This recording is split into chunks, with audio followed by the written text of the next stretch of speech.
GoPro को unboxing गर्दैछौँ है हाम्रो GoPro आइपुगेको छ हजुर अन्त सुरुमा SD कार्ड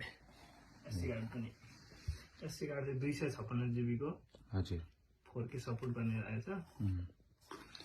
यस पछाडि अर्को छ यो कुन चाहिँ कम्पनीबाट तपाईले लिएर आउनु भएको यो GoPro को हो GoPro को अफिसियल साइटबाट अर्डर गरेको हजुर यसको 3.5 mm माइक एडेप्टर हुन्छ अनि त्यस पछाडि अर्को छ यो चाहिँ के भन्छ ह्यान्ड स्ट्रिप भन्छ यहाँनिर चट्ट लाएर भिडियो खिच्नलाई पनि हुन्छ भनेर मैले यो पनि मगाएको हो हजुर यहाँनिर छ त्यस पछाडि मेन चाहिँ अब हामी देख्न सक्छौँ यहाँनिर हाम्रो मेन चिज चाहिँ यहाँनिर छ है ओ GoPro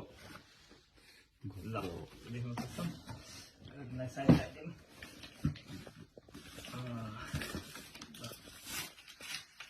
अनबक्सिङ गर्दै हुनुहुन्छ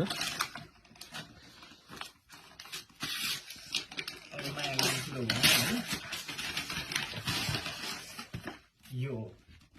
नाइस ओ हेर्दैखेरि पुरा अनै गरिहाल्नु जस्तो छ होइन चलाउन चाहिँ आउँदैन